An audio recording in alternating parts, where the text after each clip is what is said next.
everybody, welcome back to the Starved Rock Murders. I'm your host, Andy Hale. Welcome to everybody, all our supporters, all our listeners. Also, as always, a special welcome and shout out to the Will County State's Attorney's Office. I know that they're avid listeners of our podcast. So today, we've got a little time before this May hearing, this evidentiary hearing that we are ramping up and preparing for. I want to have an episode today where I talk about maybe some little oddities, some little topics that were not maybe big enough to have their own podcast episode, but I wanted to throw it out there. Some of them are a little more, not concrete, just ideas, things people have shared with me. Just an oddball kind of open mic night podcast. So I want to start with something a listener pointed out, a supporter pointed out. And I think this is really interesting, and you got to bear with me here. So let's start with part of Chester Weger's confession, okay? And I'm going to be showing you, and this is also going to be available on YouTube, so I'll be showing some of the documents. This is some testimony from Wayne Hess, where he was talking about what Chester Weger said to him in this purported confession. And what he says here, and I'm on page 2118, you can see the highlighted part I'm going to read. This is Wayne Hess describing Chester Weger. He talked to them at the bridge. If they would go back to the other end of the canyon, he would not harm them. He would not hurt them. And he says, he would tie them up in order to give him a chance to get away. He said that he wouldn't harm them if they would do that. Okay, let's pause there. When I read that, I always thought that part in Chester's air quotes confession was odd, that he needed to tie them up in order to give him time to get away. Okay, picture this. You got 3 50-year-old ladies in St. Louis Canyon, and you got, a 21-year-old Chester Weger who knows that canyon very well. If this really were true, do you think there's any chance the ladies would beat Chester Weger out of the woods? They're going to outrun him, outrace him. They're going to get back to the lodge before him. I always thought that was a weird, kind of ridiculous thing to say. I thought it was unlikely he said it. I know he didn't say it because he didn't. The confession's all bogus. But this is really interesting what somebody pointed out to me. Okay, you know who you are out there, and I want to thank you for all your love and support. I'm going to show you, and on YouTube I'm showing a picture. It's called Startling Detective Magazine, okay? I'm holding it up. This is the September 1960 issue. Okay, and there's an article in here about the Starved Rock murders. And the author back here in this magazine talks about how he thinks this whole thing may have gone down. And he says, and for now, this author's reconstruction of the crime from a careful study of the evidence, okay? And this is in September, okay? This is before Chester Weger has confessed. So this is what this detective article author is saying hypothetically could have happened. Well, he talks about, the killer encountering the woman in the canyon. And this is the part, listen to what he says in his September article. Quote, I won't hurt you, but I must tie you up so you won't be able to follow me immediately. I must have time to get away. After I'm gone, you will be able to free yourselves. Doesn't that sound like what I just read to you from Chester Weger's confession? Isn't that interesting? And this is what the person pointed out to me. This is just his theory, and you know what? I think it's worth repeating. Could it be that Bill Dummett read this Startling magazine discussion of the Starved Rock murders? Could Dummett and Hess have read this, where this author's talking about hypothetically how this could have played out? Isn't it interesting that in this September issue, the author is saying that maybe the killer said, I won't hurt you, but I must tie you up so you won't follow me immediately? It's so similar to Chester Weger's confession. I just think that is a very interesting coincidence. And I think it's an interesting theory that perhaps Dummett read this article and it was in his mind when they were coercing Chester Weger to confess. Super interesting, to be discussed. Okay, let's move on to our next topic, the lineup. Okay, just to explain the context of this lineup. This is in November, when Chester Weger gets arrested for murder. I talked about this on a recent podcast. There was no evidence, no probable cause to charge Chester Weger with murder. They arrested him and charged him with murder to pressure him, to break him. But there had been two incidents that occurred in 1959 at Matheson State Park, also called Deer Park, which is a couple miles east of Oglesby, that Warren, Dummett, and Hess were trying to link Chester Weger to those two incidents. The first was an incident where there was a boy described to be about 17 with shaggy blonde hair who approached a couple women and their kids, grabbed a purse and ran off. Okay, that was one incident. Grabbed a purse and ran off. The second incident was more serious. A young couple, a boy 18, a young girl 17, claimed they were approached by a young man they described as 22 to 23 years old, long blonde hair and sideburns, with a rifle, who basically approached this young couple and wound up raping the young woman. Okay. So there was a lineup held after Chester Weger had been arrested. And Wayne Hess testified in the Starve Rock case in pretrial hearings that there was one lineup, and it took place between 8 and 8:30 p.m. This would have been November 16th, okay? Well, let's take a look at the photo of the lineup that Dummett and Hess prepared to show these people who had these encounters in Deer Park in 1959, to try to link it to Chester Weger, okay? This is the only lineup photo I've ever seen. This is the only one I have. And a shout out to Bob Petrie, the late Bob Petrie. I got this from his documents, and appreciate all the hard work he put into this case. Bear in mind, before I show you this, a lineup is supposed to be people that reasonably look the same. Similar age, similar size, similar appearance, so that the person picking somebody out of a lineup, if they can, it's got to be it's like a multiple choice. It's got to be people look alike. Okay. It can't be somebody who just sticks out like a sore thumb. Look at this. Is that the most ridiculous, outrageously suggestive lineup you've ever seen? There's Chester Weger with four old men. So if you're showing that to these people in Deer Park, you see that 21-year-old boy that did this to you? That's the lineup you're going to create. That just shows you the incredible bad faith by Dummett and Hess to use that as your lineup. And if you look, you can go on YouTube, Andy Hill Podcast on YouTube. I'm showing this photo. It is so outrageous. But here's what I want to point out.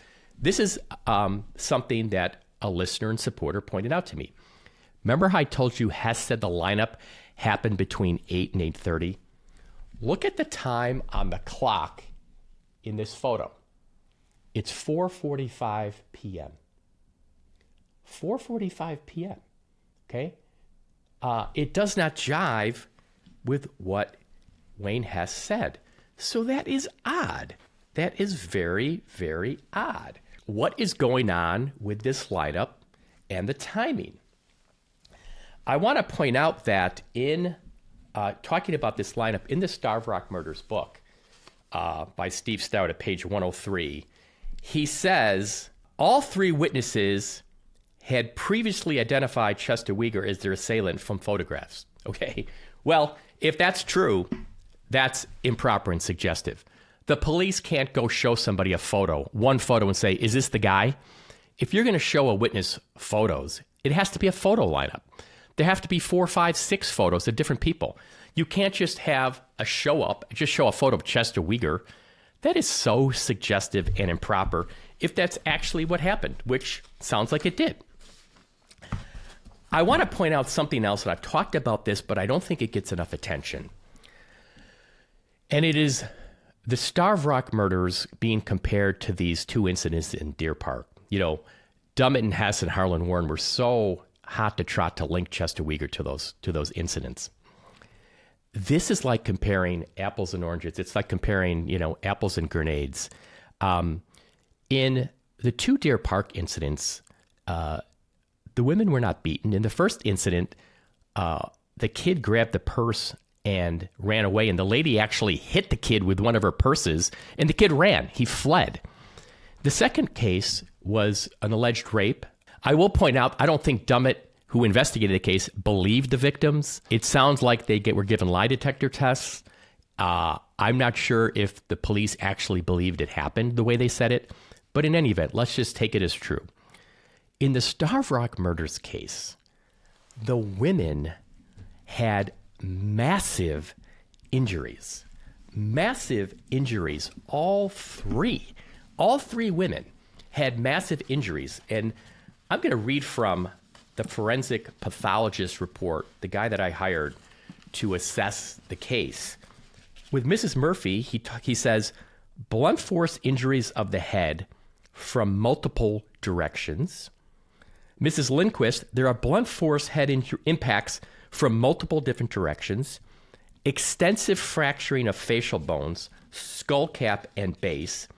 There's evidence of a depressed skull fracture. For Mrs. Oding, there are blunt force head impacts from multiple directions. All three women had severe head injuries. And what the forensic pathologist said was the amount of force to cause these injuries is substantial.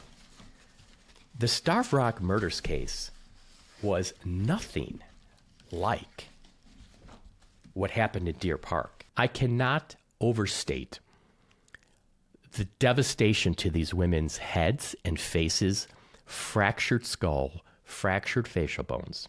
It was nothing like what happened in Deer Park. And there'd be no reason for Chester Weger to do this to three people. The amount of force used and the number of blows, it's just incredible. And so the whole idea that the Deer Park stuff being linked to Chester Weger and the Starved Rock murders is absolute nonsense. Let me come back to, I'm not done with this lineup yet, though. So the lineup was the night Chester was arrested, okay? Here's another oddity pointed out to me by some of my supporters and fans out there. Let's look at that lineup photo. Look at Chester Weger. You see how clean shaven he is there in that photo? Completely clean shaven in that photo, all right? Well, as you recall, after Chester Weger allegedly confessed, the next day they took him out to St. Louis Canyon for this reenactment. Well, here's a photo. Look at this photo of Chester Weger. He's got slight evidence of, like a little bit of a mustache. He's unshaven. This looks nothing like the Chester Weger in that lineup photo. So here he's got a little bit of facial hair, like this little slight mustache. And what's interesting, I go back to the Starved Rock Murders book, chapter 6, page 112. It says, dozens of cameras snapped photographs of the unshaven, bushy-haired man before he took one step away from the vehicle, okay? So what is going on here? What is going on with this lineup photo with the clean-shaven Chester Weger? When was it taken? What was the context? And compare that to the Chester Weger with this facial hair. Something is not right here. Something is off. And I don't know what it is. And I'll point out one other thing. The Starved Rock Murders book, the Steve Stout book, says that there's 6 people in the lineup. Well, the lineup photo I'm showing you shows 5. So I don't know if there was another lineup that we don't know about. And if there was, what's this? Why were they doing this? So it just raises more questions about what is going on. Let me bring up another topic that I don't think gets enough attention. That is Bill Dummett's bad reputation. Now, if you've listened to this podcast, I've gone back, and if you've looked at my post-conviction exhibits, I gave several examples of cases where Dummett was accused of trying to frame people. We gave 2 or 3 examples of this in our post-convictions exhibits. I want to give you another example I just came across. This is an article from March 14th, 1958, from the Streeter Times. I'm going to hold it up. I'm going to read it to you, okay? It says, under Ferracuti's questioning, Holliday explained he had implicated a fictitious Charles Stover in his confessions to Chicago police, State's Attorney Harlan Warren, and Deputy William Dummett. Holliday said he made up the alleged confessions to keep from being beaten, to please Warren and Dummett, and to keep Warren from prosecuting him on another theft indictment. He testified he also feared mistreatment from Dummett because the latter had a bad reputation in regard to handling prisoners. Okay, and if you recall, I mentioned this when I met with Louis Getch, the Justice of the Peace who's still alive. He's 95 years old. He kept referring to Dummett as Bad Billy Dummett. Bad Billy Dummett. So I think the thing everybody has to keep in mind here is we're talking about a sheriff's deputy who had a reputation as a dirty police officer, somebody who had tried to frame people, somebody who would use all kinds of improper techniques. That is the context in which this is happening, okay? And I don't think we can lose sight of the fact that Dummett is the one who obtained this confession, and we can't lose sight of Dummett's reputation for bad acts. All right, let's move on. I got another one. I talked about this way back in the day, but I think it's worth mentioning again. And it's just interesting to think about. I don't have an answer to this. But the official version is, and the women were murdered on Monday, March 14th. But I will say there is an issue with the clothing that I want to discuss. 3 separate people have said that one of the women was wearing slacks when they were seen on Monday. All right, I'm going to show you these documents, and I'll see if I can post these to the podcast website. I'm first going to refer to Arnold Daly. So he was the truck driver who drove by the canyon Monday afternoon, and here's what he described. He said, the question was, and I'm going to read you this part that's highlighted here, would you have any idea how they were dressed? And Arnold Daly says, I noticed the one closest to the road. She had a tan jacket with skirt, and one was wearing slacks. Okay? Now, the questioner comes back to that topic. I'm going to keep going. See the part I've highlighted here? And says, question, you mentioned one lady was wearing slacks. Would you have any idea as to what the color of these slacks was? And Daly says, I couldn't say what color. It looked like plaid, a mixture of colors. Question, was it Mrs. Murphy wearing the slacks? Answer, I couldn't say. Question, and see, this is the thing. They know this is weird. The questioner knows something's off here. Question, you're sure one was wearing slacks? Answer, it looked like one was wearing slacks. Question, could you tell me which of the ladies had slacks on? Answer, no, sir. Question, did the others have skirts on? Answer, 2 were wearing skirts and 1 had slacks on. Okay, that's Arnold Daly. And if it was just one person, you could say, well, I don't know, maybe he got it wrong. Maybe he just didn't see what he thought he saw.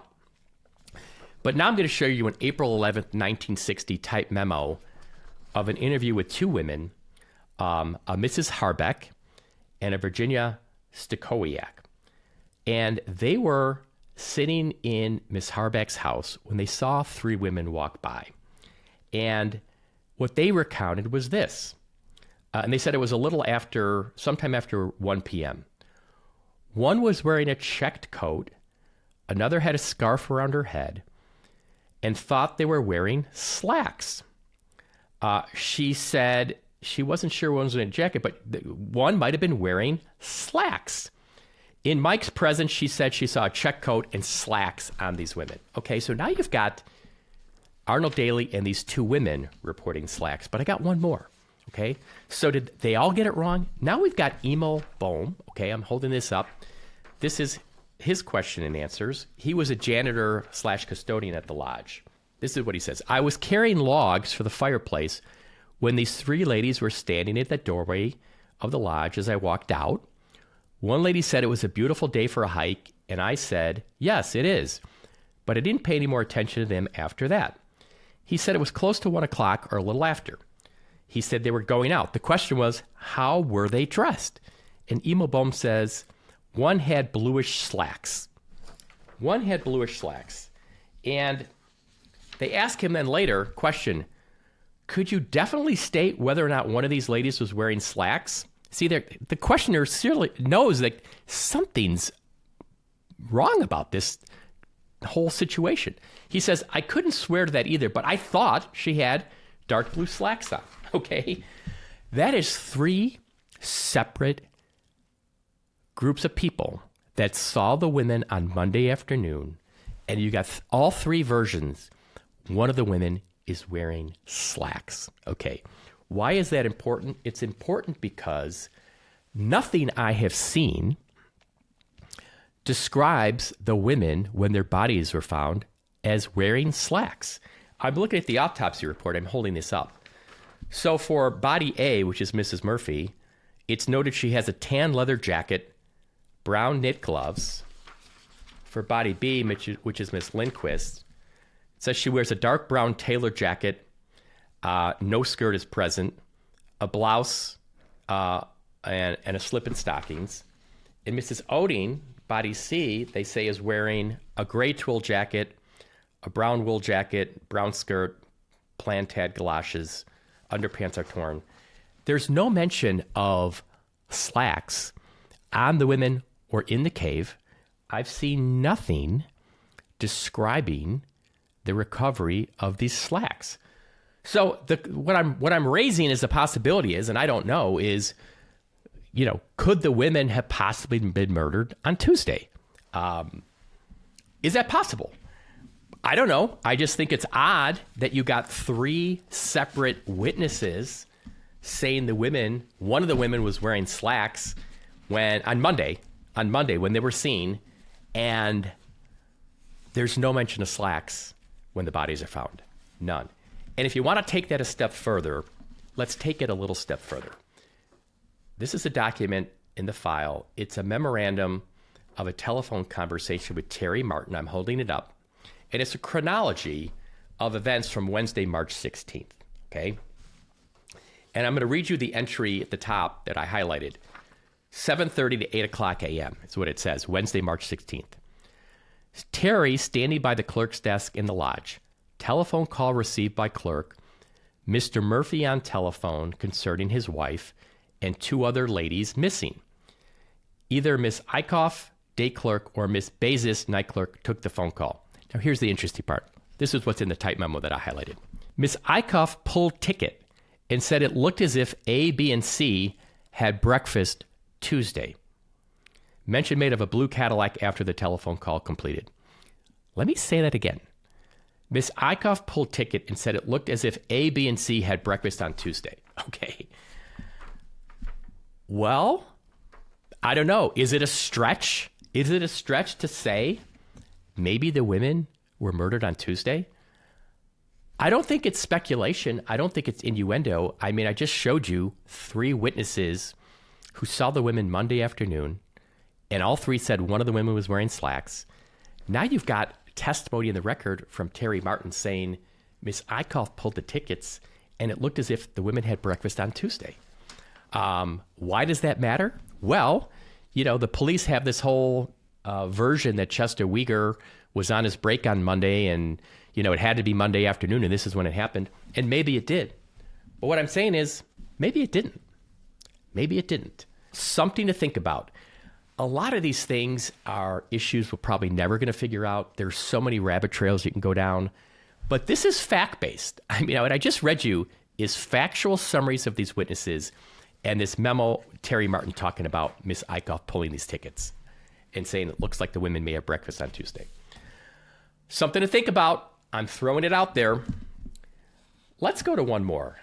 This is an important one, too. I talked about this way back, but I think it's worth going back and talking about it again. This guy named John Kovalik. He was somebody who drove by the park, by Route 178, which is kind of the shortcut to get to St. Louis Canyon. He says he was driving by there around 2 p.m., and he saw 3 women talking to a guy next to a 1958 Chevy two-door car. Okay, and I'm showing you the notes of this interview.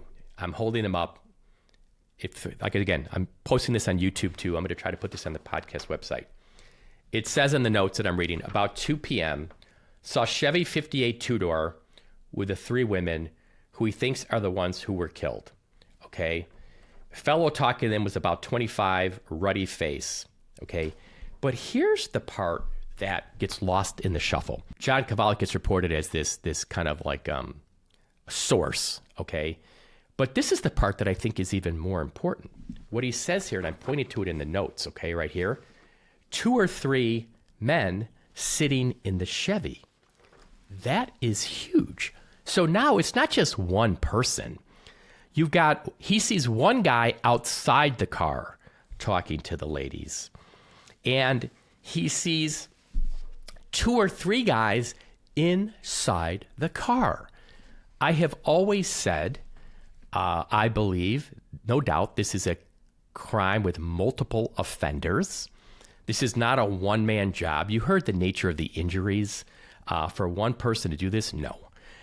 So here you got a situation where the women are seen talking to basically a group of men, one outside the car, and then 2 or 3 men inside the car.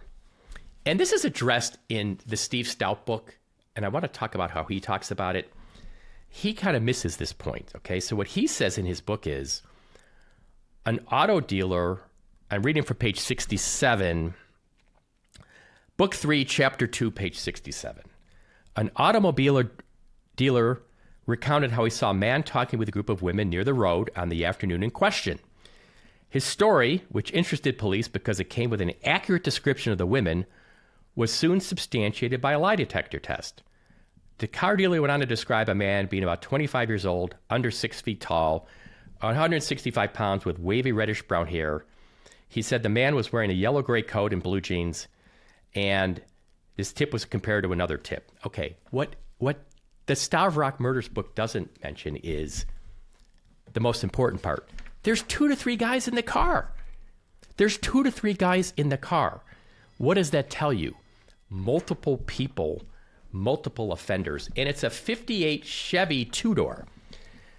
I've had people say over time, could it have been Chester Weger and Stanley Tucker talking to the ladies? Could it have been like in Stanley's car? Well, Stanley Tucker had a Cadillac, okay? And Chester Weger didn't have a car.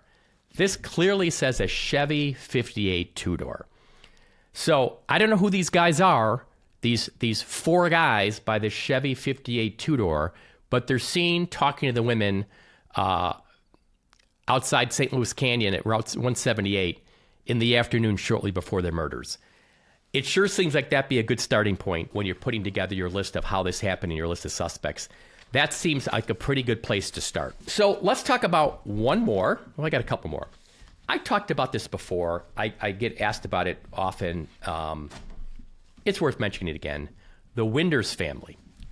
So most of you probably heard this. Some of you maybe haven't. On March 19th, so just 3 days after the women's bodies were found in St. Louis Canyon, William Winders, 29, his wife Patricia, 28, and their 3 young children, all under the age of 5, were found dead. The parents had gunshot wounds to the head, single gunshot wounds to the head, and the children all had gunshot wounds, single gunshot wounds, were shot in their beds when they were sleeping. So there's been some speculation about whether this could be tied to the Stavrock Murders case. The police said that they first said, the dad killed everyone, then killed himself. And then they switched it and said, no, the mom killed everyone and then killed herself because the way the bodies were positioned, I guess her body was on top of her husband's. I don't have any evidence that this is linked to the Stavrock Murders case. There's been speculation. Did this family know something? Did they see something?